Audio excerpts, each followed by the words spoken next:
Hey, welcome to Hot Takes. I'm your host, James Scott, here to analyze anything and everything interesting. Let's dig into today's topics. And welcome back to another episode of Hot Takes with James. We took a week off. I put up some content. This is Chris, by the way. I put up some content on the podcast site for everyone to enjoy. I kind of redid a little something with our past live streams, uploaded it onto the podcast. That way we have a consistent wave of stuff going out. James is here. I mean, obviously. James, let them know what the news for the week is, what's going on, and then just dive straight in. Yeah, I went to California to see a friend, right?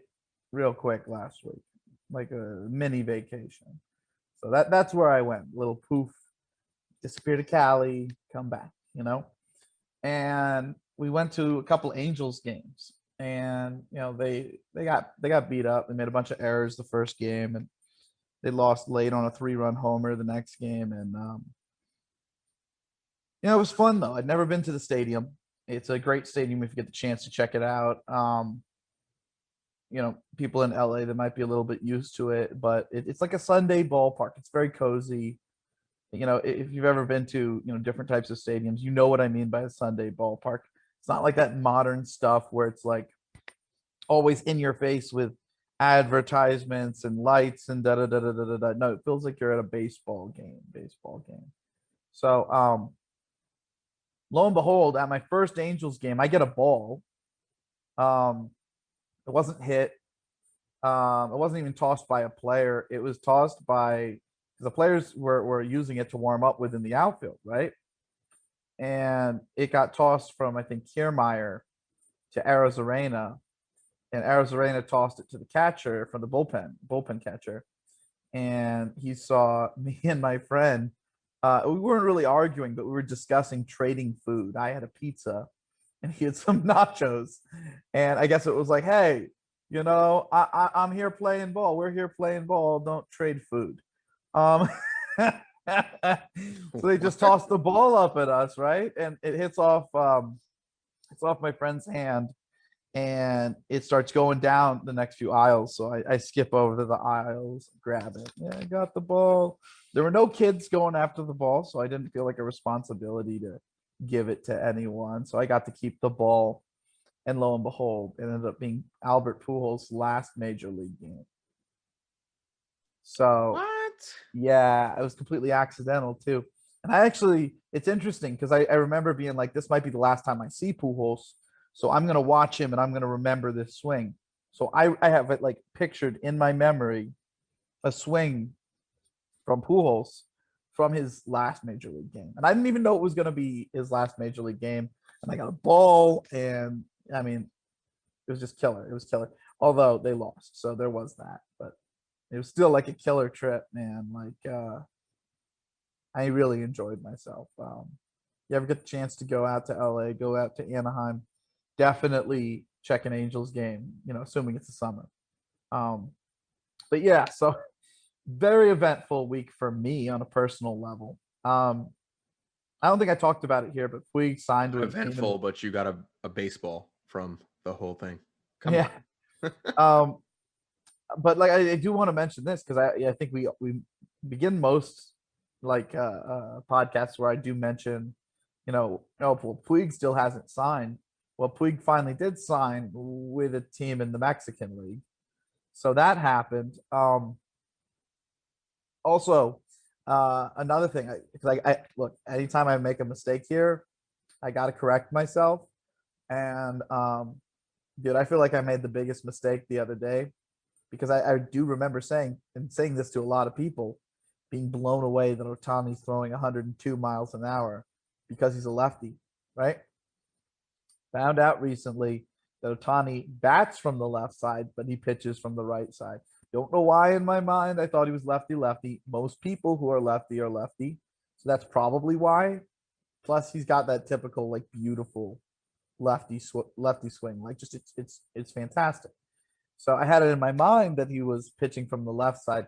It's still amazing to throw 102 miles an hour, like, from anyone. particularly a starter. But it's not quite as mind bending as throwing that fast as a starter from the left side. Kind of puts what Garrett Crochet can do into scale, if you will, because Crochet's thrown 102, and he's a lefty, but right now he's a reliever. He should be a reliever. He should stay a reliever. Chapman, he's a lefty. He throws well over 100. He should stay a reliever. At this point, that's not even a debate. But the point is that if you have guys who throw that hard, their motion has to be so free and easy, or at least as free and easy as it can be, because they're going to get hurt. Case in point, Dustin May getting Tommy John surgery. I think I said this here before. I know I said it many places before, but I've never thought that the Dodgers have really had as much pitching as the rest of the league. MLB ranked the Dodgers, I believe, the number one rotation in baseball. And I was always really kind of second guessing things because, I understand that that's their opinion, but when you have David Price as someone on your rotation, you got Gonsolin, who should be a reliever and will be a reliever. You got Julio Urias, who quite literally, Urias has pitched 55 innings last year. That's no playing time whatsoever. How is he supposed to pitch 150 innings this year? He pitched 79 innings the year before. So yeah, he's a great arm, but what's that going to do for you? Kershaw's fantastic, right? But Kershaw usually goes about 165 innings, something along those lines, 175 innings. And by the time the playoffs come around, but this is my whole thing with Kershaw. There are three factors why he gets hit hard in the playoffs. One, he's tired. He's not an innings eater. It's not who he is. Two, when you're tired, it affects different types of pitchers different ways. He uses his fastball 10 miles an hour off his breaking ball, 10 miles an hour off his changeup. And he uses that to maintain different differentials to keep batters off balance. But later on in the season, he can't pitch those pitches as sharp. And particularly when he's 100 pitches in, 85 pitches in to the start, and he's not as sharp, being a pitcher who just does things off of different speed variations and keeping batters off balance because of shape of breaking ball, and pitch tunnel as well, because his pitches stay along the same tunnel for quite some time. Later on in the game, it can be easier to pick up pitches earlier. And then when you add on to those two factors, the factor of him being tired, the factor of how he does his pitch mix, you add on to the fact that he's a lefty in a league of pull righties, in a league of righties who crush lefties. It's the worst combination possible for him at that point in the season. David Price, I love watching him because he's never played for my team. And anytime I'm watching him, I'm usually watching my team against him because it's always going to be 5 runs before the third inning. That's who he is if you put a good offensive team against him. Or at least, a good offensive team full of righties. He doesn't do well against that. The Yankees have always had his number. And I can't see him as a big game guy in any way as a starter. You make him a reliever, velocity goes up. He can really just focus in for one inning at a time. I think David Price would be an incredible pitcher. Not as a starter anymore. Not at this point in his career. He's another lefty, So it's just with a lineup full of righties going against him, they torch him. Now Dustin May's got Tommy John surgery because, of course, he does. He throws only a fastball. He throws it ridiculously hard with a lot of spin. And his arms are literally thinner than my arms. They're literally wires. If you're throwing max velocity and you don't have the full, athletic delivery because everything's just, smooth and coming together, and you're just chucking it in there and you're rail thin, so you don't even have the muscles to support your ligaments, you're going to get Tommy John surgery. It was inevitable, So now they're at this point where they have Walker Buehler, who's no doubt an ace. I'm not debating that. We're not talking out of the world here. And they have Trevor Bauer, okay, who I think I've talked about a few times here about specifically how I could majorly help him take that next step, but also how he goes about pitching. He pitches to scouting reports. So if batters have weaknesses to certain balls or certain types of pitches in certain counts, he'll pitch to that, right? But what happens if a batter changes their approach based on how they're being pitched, or a batter changes their approach based on the situation? That's not something that he specializes with.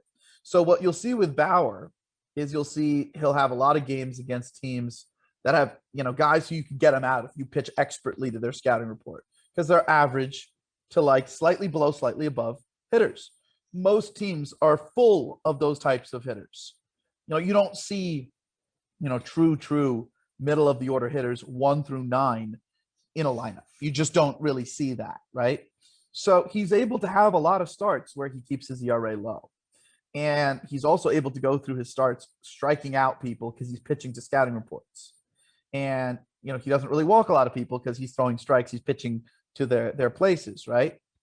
But he always, I don't want to say every single start, but I'll say when it goes bad for him, when things go bad, it's always a situation where it's a little bit later on in the game, 4th, 5th, 6th inning, and he allows a pitch that turns into a homer.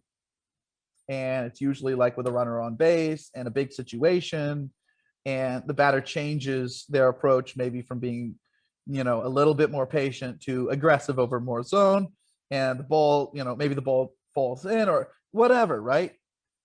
Because the batter's changing who they are to adapt to the situation. That's kind of his weakness. So if you see him, always frustrated later on in the games and not understanding why he let in runs, and then later on he analyzes it and he says, well, yeah, I should have known not to throw that ball to him. He talks about it on his blog. It's because, well, in that situation, that's how the batter adapted to him. And that's literally where I come from. Like, I was never a pitcher. So I always analyze hitters in twofold, two-dimensional, where you see what they can do over a full year, and then also what they can do on a game-to-game basis. What are their skills? Because it's what you can do sustainably over different levels of competition over a full year is different than what your skills are. And I think people don't weigh that properly. I think people are like, oh, well, this guy gets on base more than this guy. This guy hits more home runs than this guy. But can that player who gets on base more and hit more home runs, can he hit harder to hit breaking balls for singles across, the field? Can he do that? No, he swings through those because, he's too late on them because he's a patient bat. I mean, he doesn't have that contact skill, and to get singles, he doesn't really do that well. So now he walks to, replace that. You see what I'm trying to say? Like, and walks will only score a run with like the bases loaded. And you get a walk because a pitcher makes a mistake out of the zone. The best pitchers don't really do that often. So you're really like balancing your chances of winning versus a plus pitcher on the edge of a knife. And that's kind of always been where I've been coming from about like why the Moneyball formula, it works, but you really have to tweak it. You have to apply, platooning like the Rays do to keep the lefty righty balance, or you have to, be able to be okay with less on base percentage from some guys if it's more from other guys, so long as, the guy with less on base percentage is used to balance out your lineup and add aggression. I think that is not a side of the game that a lot of teams look at in that way. I think it's all results. And I think that's why like Oakland still hasn't made a lot of the changes that they should have made a while ago. They did add platooning. They saw that the Rays were doing it. It was a smart job by the Rays. So I'm not saying Oakland doesn't, overachieve, their raw results. They totally do. But if they added versatility of approach, not just patient guys. I think then you don't want pitchers to fall into a rhythm. The beginning and the end of the day, you don't want them to be looking at a batter and be like, oh, well, the way to get that guy out is the same way to get the next guy out, same way to get the next guy out. So I'm just going to pitch to my spots and listen to the catcher. You know how easy it is for a guy to just start hitting the spots over and over again then? It's not going to work unless you have that diversity. The Royals showed that you could do it even with low levels of aggregate production. Most of their hitters didn't do anything during the regular season. The Red Sox showed that if you do it with guys who are elite talents and you diversify, that you can basically just steamroll teams that, are 280 home run teams like the Yankees. They made the Yankees look like only a good team that year in 2018. So I think, that's just something that teams need to start thinking about. It's something that I talked to John about. Hopefully we can have John on a future show. That'd be really nice, but we'll figure it out. That'd be really nice. Yeah. But yeah, no, mainly those were some of the things that I wanted to bring up that, with Dustin May now getting hurt, the Dodgers, lack of pitching, as I've said, is now becoming really apparent. And, MLB saying that they had like the best pitching staff in baseball. It's now looking particularly ridiculous. And it's not even that they don't have the talent. They have it. It's just not stretched out, and a lot of it's not healthy. So just give it time. Like, come on, like get better at figuring out when guys are going to emerge. It's not as hard as people pretend it is. There is a science to it. So anyway, now we have a really special episode today, and it's kind of like a two-parter, Chris. That's good. I love two-parters. Yeah, it might even be like a three-parter. So me and baseball guy Sean, who is another YouTuber, he's a good friend of mine. He's taking down his channel, putting it back up, but we do great content together. Hopefully he'll have the content back up. But we did top 10 lists before, well, top 10 with 5 honorable mentions at every position before the season started. And those will be up at some point online. So check those out when you can. They may be, I don't know when he's going to put them up, man. Like, I hope he puts them up soon because it's great content. But I figured here, just to make sure that it's spoken for, just to make sure we do have it recorded, just to make sure that like people have heard it before it gets too far into the year. I thought that we would go over particularly my top 10s, and really it's the top players at each position out of the top 200 players in baseball. So it's both my top 200 list and it's also the top players at each position. Now, mind you, there have been changes since the season started, and players have emerged and players have joined the list. Some players, it wasn't even that I didn't think that they were good, and that was the reason why I didn't put them on the list before the year. It was just I didn't think that they were going to get called up. Case in point, Jazz Chisholm of the Miami Marlins. I've loved that guy. I didn't think he was going to get called up this early. I thought he'd probably be up in August, especially with Miguel Rojas and Isan Diaz and the Marlins kind of wanting to delay service time. At least I thought they'd want to do that because their prime years are a few years down the line. But they called him up, and because he's going to get a full season of playing time, he's absolutely a top 15 shortstop. So actually, without further ado, I should probably just launch into shortstops, talk about the guys who did appear on the list before the year, and then I'm going to talk about the guys who have jumped onto the list since the year started. So the guys that were consensus definite going to be on the list: Corey Seager, Fernando Tatis, Trevor Story, Trey Turner, Xander Bogaerts, Javi Baez, Tim Anderson, Andrelton Simmons, Didi Gregorius, Gleyber Torres, Lindor. They're all still on the list, and honorable mention guys like Jose Iglesias. He's still on the list. Orlando Arcia, despite the trade, I still believe in that ability, even if he's not playing every day. It kind of stinks that he's not able to. He's on the list. Swanson's on the list.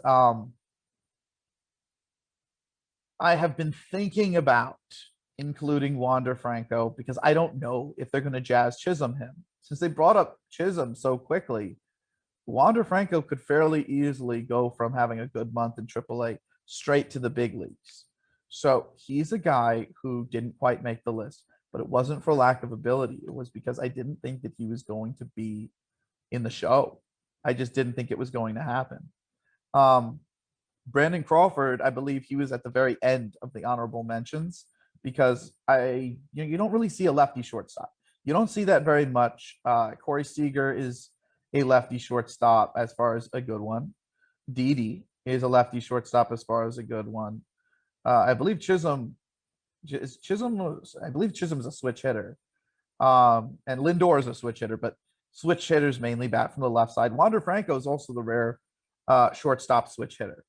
But Brandon Crawford, he's one of the few ones that's still around in the big leagues that have been there, done that. And he changed his approach last year and brought back some of the power that he had been missing. Now, this year, in order to sustain that power, he's had to walk more. He's had to become more of a patient hitter. And, if you're becoming more patient and you have a pull profile, you're going to work to more pitches that you can hit properly.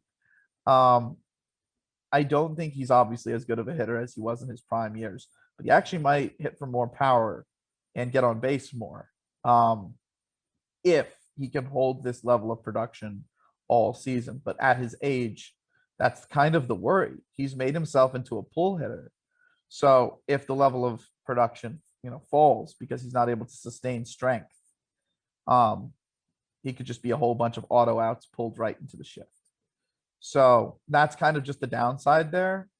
But he, as a lefty shortstop who at minimum you could, platoon him and he'd still get everyday playing time. He does have a spot on a championship team should you be able to utilize him properly. That means use him at the bottom of the lineup. That means platoon him. And that means rest him to keep his performance at this level. Because this is basically it. This is, he's at the end. I'd love for him to be able to sustain this a bit because I love Brandon Crawford as a player. I think he's incredibly athletic and fun to watch defensively. I love his swing, even if it hits a few too many balls pull into the shift. But Crawford is he's a guy I think that is underrated throughout the league, especially when you add on the fact that San Francisco is a power suppressing ballpark. Get him out of San Francisco. You put him in a place like Colorado or New York or the Rangers ballpark, a hitter's ballpark. Give him lineup protection. You could be looking at, a 1-year career revival, but this is it. There's not going to be another transformation to sustain performance if he declines a tiny bit, even. But he's also worth mentioning as a guy you could platoon to be a plus hitter and is a good defender. Good enough to be on a championship team that he was worth putting on the honorable mentions. Now, we did talk about a few guys that, were surprisingly not on the list. Me and Sean, we talked about this one long and hard. We didn't put Bo Bichette on the list for one big reason. He'd be entering his sophomore slump this year, technically. Okay. And we think that a guy who he doesn't really have as much physicality as most big leaguers need to have, that he would need a year of being able to put on better muscle before he was able to consistently perform at the levels that he was able to perform at, especially when you look at the difference between his walk rate and strikeout rate. It's like 3% and 25%, which is terrible. And his overall level of performance, basically after like the first, I'm going to say 20 games of the season last year. But to Bo Bichette's credit, he's managed to become even more aggressive this year and get it to continue to work for him, get this profile to continue to work for him in 2021. That being said, at the beginning of last year, he was also able to get that profile to work for him. So I do worry, just like last year, whether the performance is going to fall off as the year goes on. And when you're looking at a guy who hasn't put on a lot of physical muscle, maybe he tires. He was moved very quickly through the minors, and he is very young. It's a very similar concern to the concern that I had about Dansby Swanson. I still kind of have a very similar concern about Swanson, but it's less about him being too aggressive and more about him being too patient as the season goes on. I worry that as time goes on, he'll become basically a 3 true outcome hitter, which is pulled balls for homers, strikeouts, walks.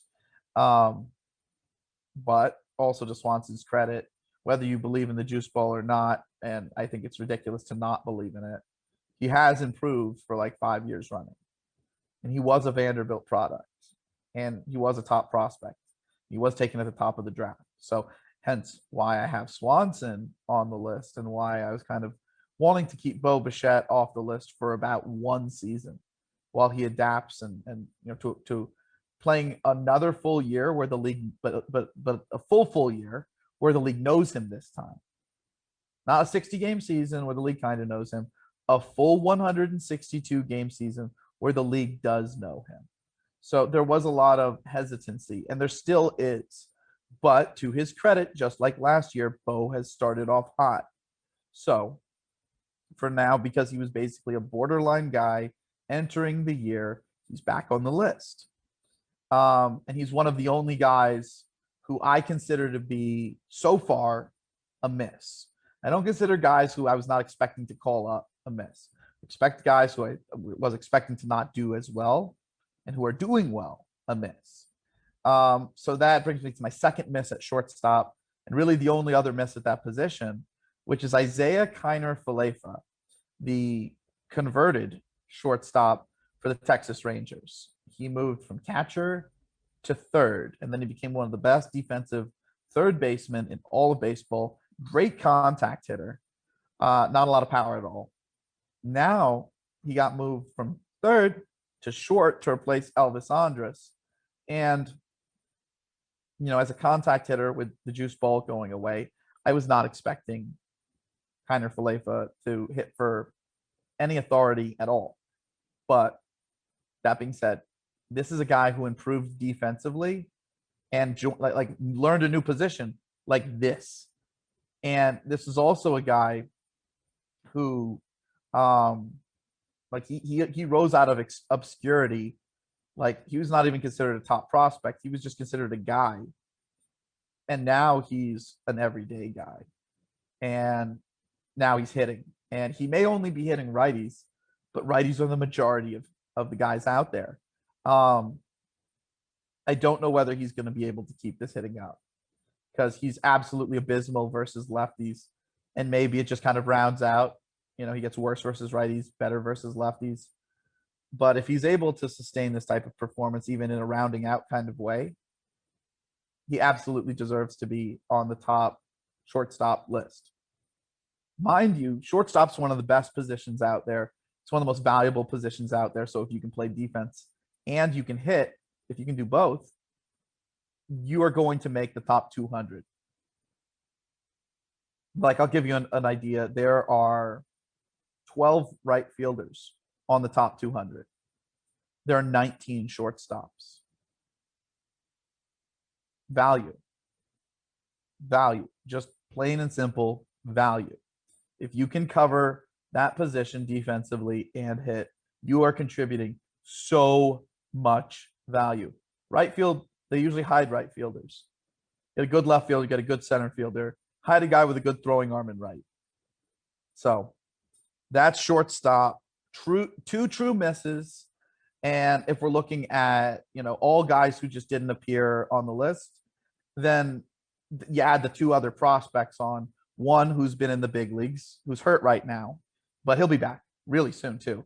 I believe he's starting his rehab assignment in AAA like this week. That's Jazz Chisholm of the Marlins. And then, the other Florida team, the Rays, Wander Franco. So, I don't know if I would call those misses, because I just wasn't expecting either of them to really get a lot of big league playing time. And now with the Franco pick, I'm trying to cover for it. And with the Chisholm pick, it's more of like, come on, guys. Like no one was expecting him up this big or this early, and him to be this big this early either. And like I was expecting him to be in AAA. I know he has strikeout issues. I was not expecting him to be big league ready. Like I know, and I've known he's good. I watched him in the Arizona Fall League, so it's not even like this was a guy who I didn't know was good. No, dude, like this was one of my favorite guys to watch. Who I like in all the games that I've ever seen in the AFL. He's one of my favorite guys that I've watched. One of the most exciting guys that I've watched. But I thought that because of the swing and miss, he was going to take a little bit. He's electric, no doubt. But a lot of guys are electric who need to go through adjustments. So I was not expecting him to be at the big leagues. So, all right, let's move on to what should we do? Should we do first base next or catcher? How about catcher? Yeah, you know what? I like that. I like that. So catcher, just like shortstop, because of how valuable, catchers are, it is the same number of players on the list. It's just as deep. And before the season, these are the guys who were easily on the list. We got Realmuto, Sal Perez, Wilson Contreras, Christian Vasquez, Gary Sanchez, Buster Posey, Yadier Molina, Will Smith of the Dodgers, Tyler Stevenson, Yan Gomes, Astudillo was on the honorable mentions, Grandal, and I forget whether we had Joey Bart on the honorable mentions. I don't think we did because we had Posey as a big factor this year, which he's been, stepped right up. Never bet against a great.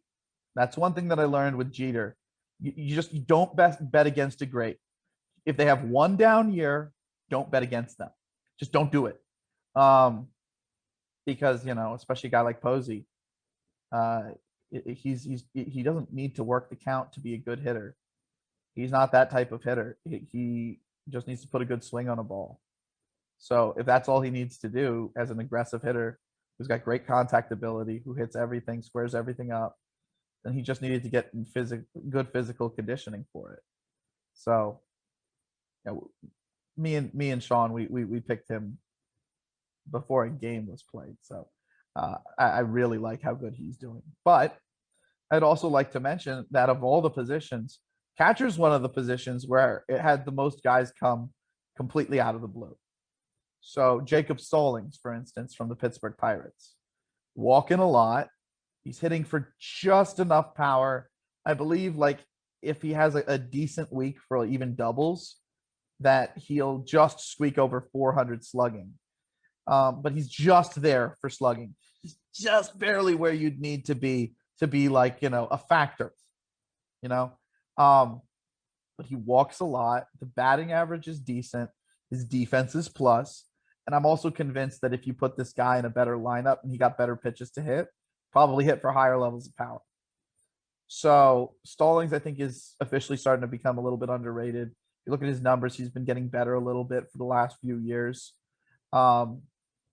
William Contreras. I didn't think that William Contreras was going to be up so early. And I didn't think he was going to get as much playing time as he's starting to get. He looks like a monster. He looks like he took all the time over the 60 game season, the shortened season, during all the extended off season. He looks like he took all of this time to just continually work with his brother Wilson, and he just looks dangerous. Like William Contreras looks just downright dangerous at catcher. So keep an eye on him. Carson Kelly has rebounded from his sophomore slump. It does make sense. Both sides of it make sense. Him rebounding from it makes sense. And also me missing him being this good makes sense. Because on one side, I view him as mainly a platoon catcher, aka a right-handed catcher who absolutely crushes lefties.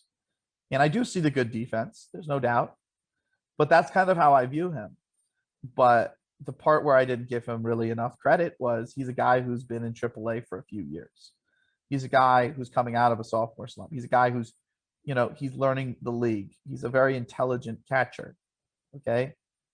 And while he can absolutely crush lefties, he's done enough against righties and he knows enough righties and he's at his physical peak where if he gets a mistake against righties or if righties make mistakes out of the zone, he'll walk or hit a homer.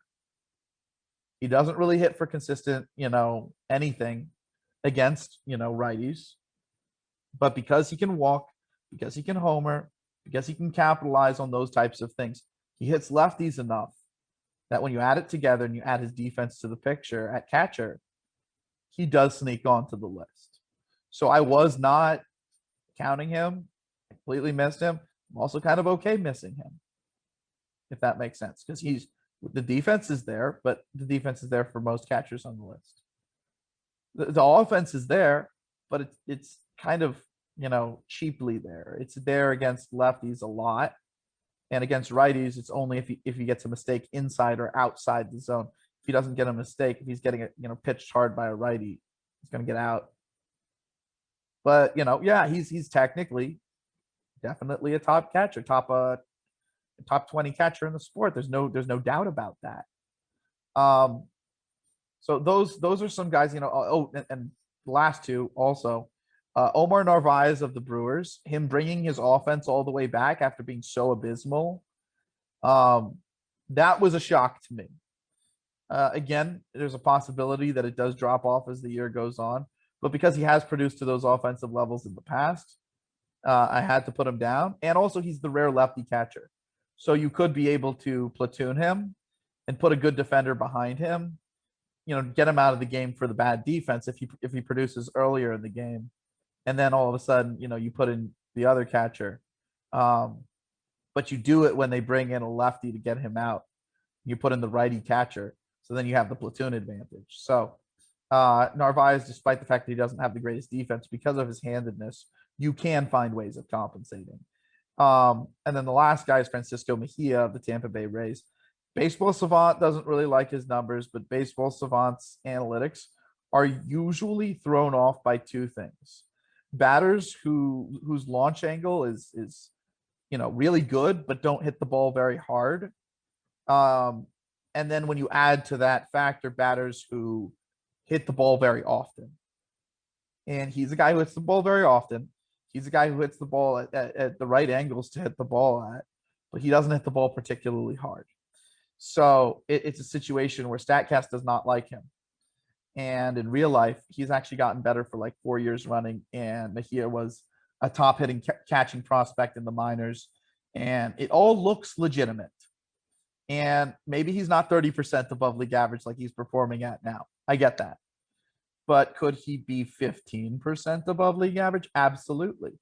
And given that, he mainly is batting lefty, like Omar Narvaez, you can save yourself from his average-ish defense by taking him out of the game later when they bring in a lefty to get him out. Although I do think Mejia is a switch hitter. I got to recheck that, but I believe that's correct. And then the last two guys that are, once again, like minor leaguers that I just want to make sure that I'm not leaving out as the rest of the year goes. Dalton Varsho of the Arizona Diamondbacks, he does have a chance of spelling time between the outfield and catcher with Carson Kelly because Stephen Vogt is not doing well. Because he can bat lefty. Varsho can bat lefty, and Carson Kelly's a righty. So that could work really well for them in the right situation later in the year, especially if Carson Kelly's getting tired. But I watched Varsho in the AFL, and I think he's a very underrated hitter. I think at catcher, you don't usually see the type of player he is, but as long as you move him around, I don't have a problem with him playing other positions. Like, don't put him permanently in the outfield. Don't put him permanently at first. Don't put him permanently at second base.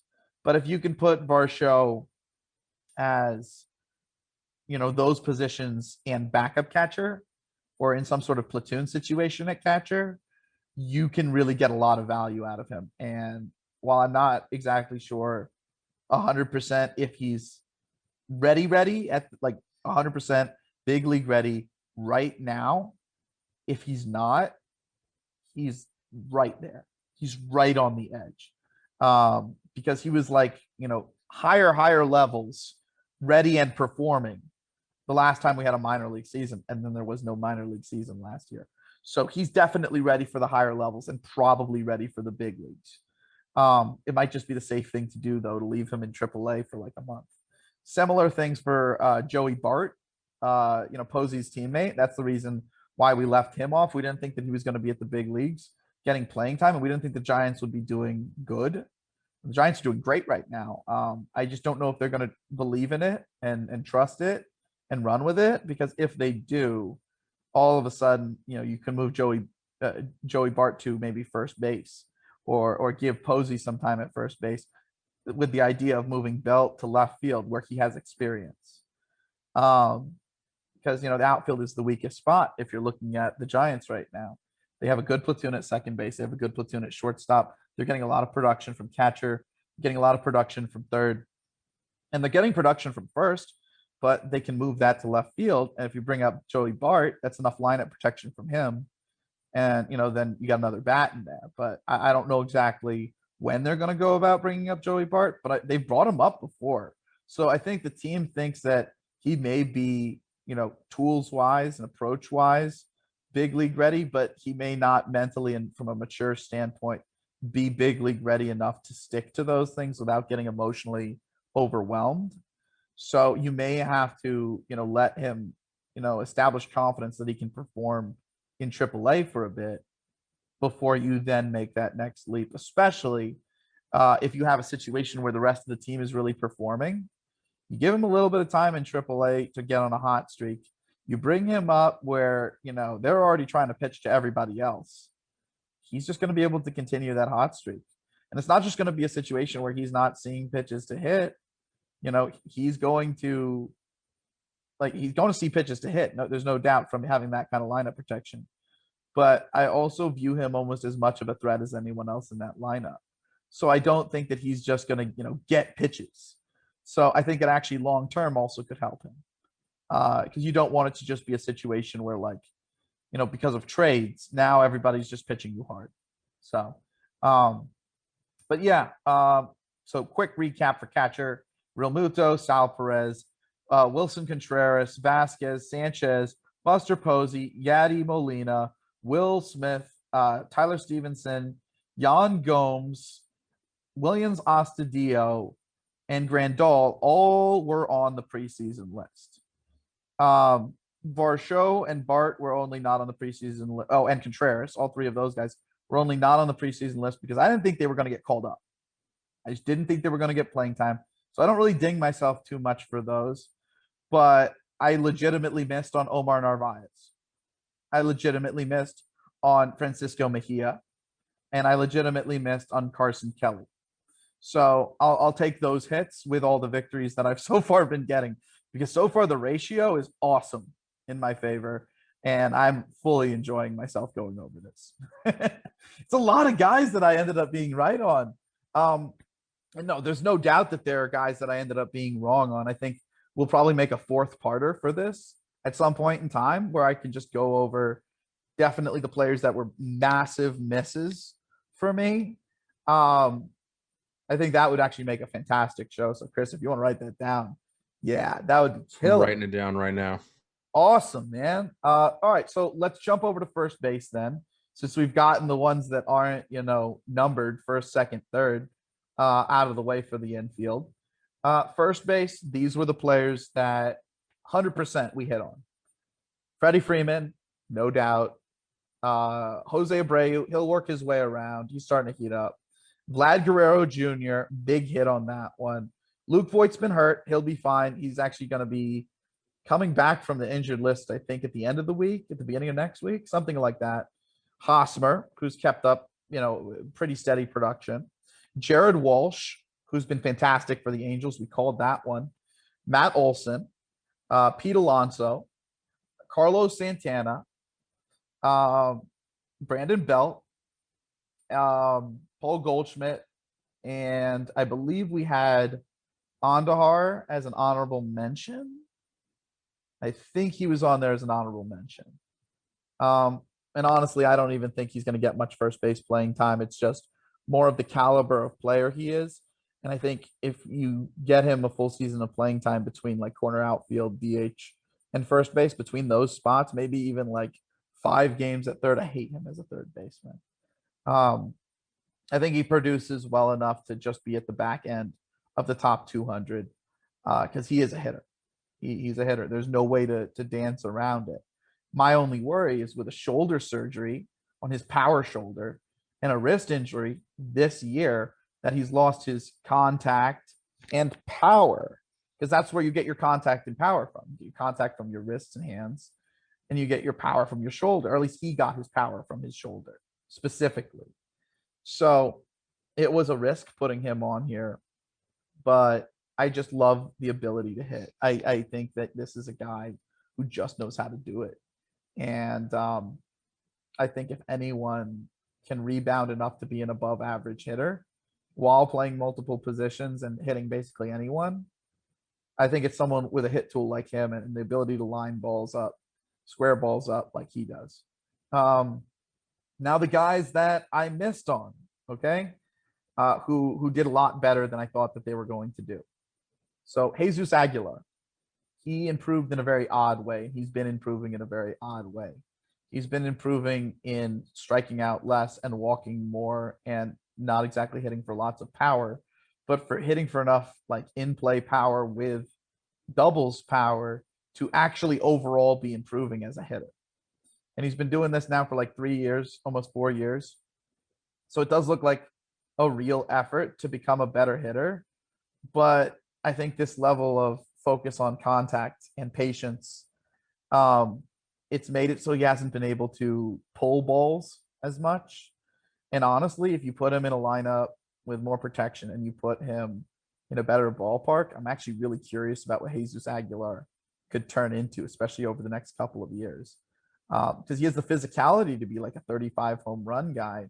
And now he has the contact and like, plate discipline to get it done. All he has to do is really increase his aggression and get better balls to hit and, maybe play in a smaller ballpark. And he could really take off. So Aguilar was a miss for me. I'll admit there. Nate Lowe, I already thought that the big leagues had kind of adapted to him and he had fallen back off, back to earth last year.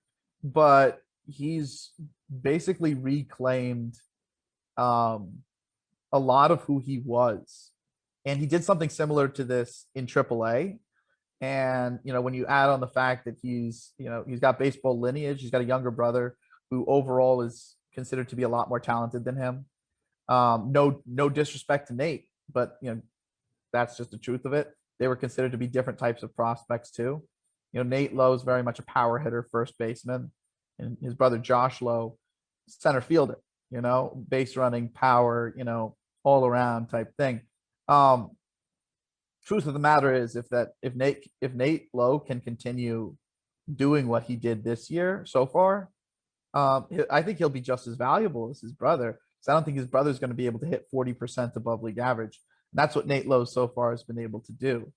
Of course, Nate Lowe once again falls into that, bin of players that sooner or later, whether it's the second year or the third year or, after the approach change gets adapted to by the big leagues, could even be up to the 6th year. Sometimes it takes that long for some of these guys, but typically guys who are polish over tools, they will fall back down to being about league average at some point in time. Like, okay, the league adapts to you. Now you have to change something.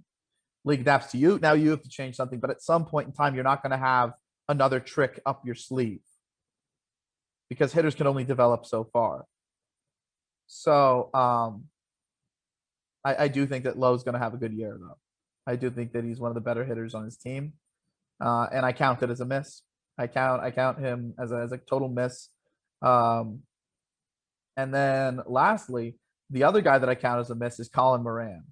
He started to kind of show it last year, but I wrote it up to like short season, and the fact that he's a lefty, his analytics are going to say that he's better than he was because lefties hit the ball into the shift, and the analytics don't exactly have a great way of factoring that in. So with a guy like Moran, I was kind of expecting more of the same, but he's now playing to kind of the analytics and to at least the analytics of last year. And now he looks like an actual like a plus hitter. And I've always known he was an intelligent hitter, and I've known he's done swing changes in the past. So after it being now multiple years, even with the change in ball, especially playing for a team that gives him no lineup protection whatsoever, Pittsburgh Pirates, I got to give him the credit. He's got to show up. So, again, quick recap of first base. Freeman, Abreu, Guerrero, Voit, Hosmer, Walsh, Olson, Alonso, Carlos Santana, Brandon Belt, and Paul Goldschmidt, with possibly Andujar, if my memory serves me right. All were there before the season. It's possible that Andujar was. That's why I want to, disclaimer, but the guys that I was wrong about were Jesus Aguilar, Nate Lowe, Colin Moran, and then the last guy that I may or may not be wrong about, and we will certainly see soon enough, is from the cheaters, the cheating Astros. Got to do it, Chris. Got to bring it up. I was like, are we going to end today without talking about it? I feel like I go through this every single episode. I'm like, are we going to end without talking about the Astros? Nope. So, no, Yuli Gurriel, he was with them with those cheating teams.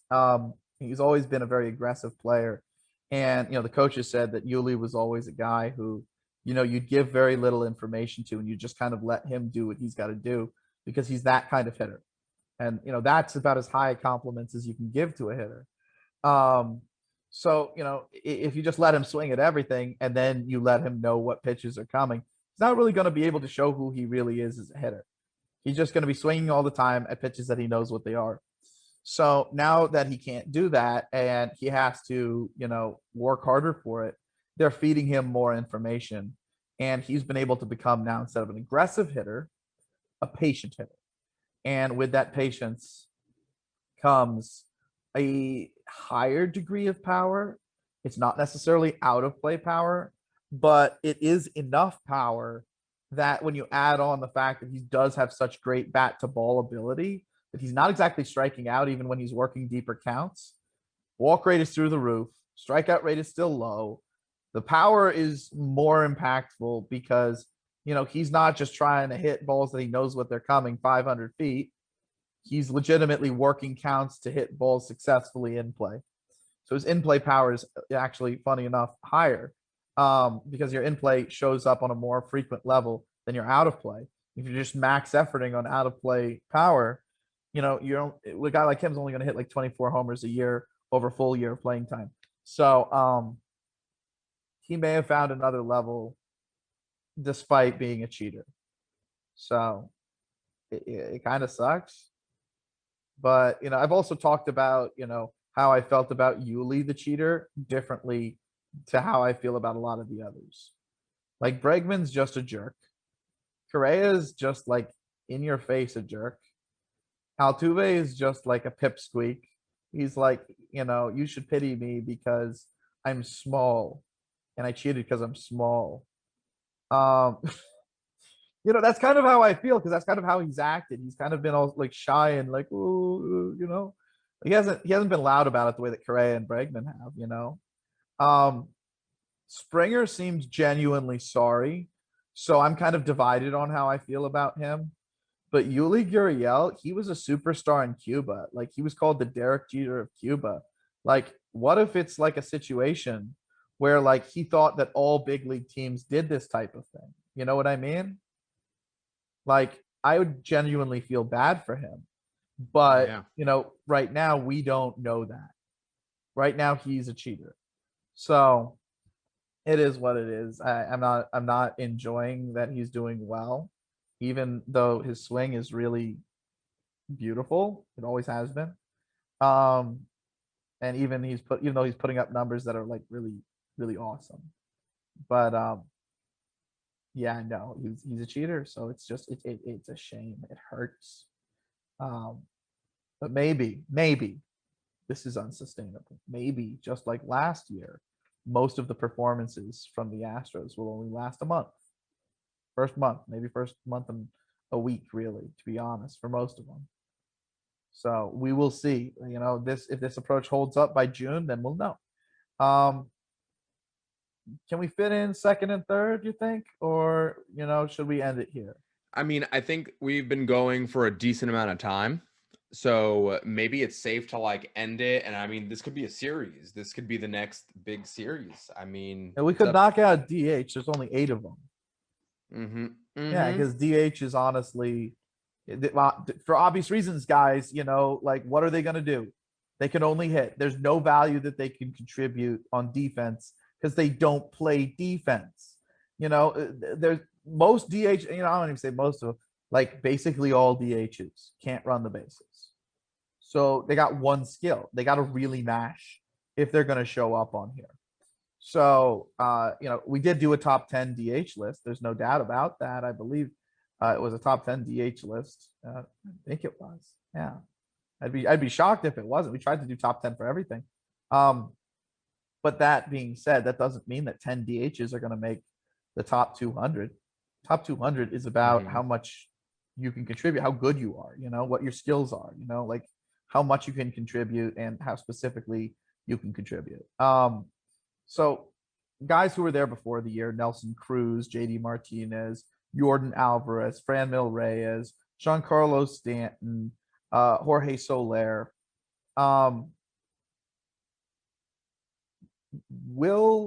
Willie Calhoun, I knew he could hit. I didn't think he could hit at this level.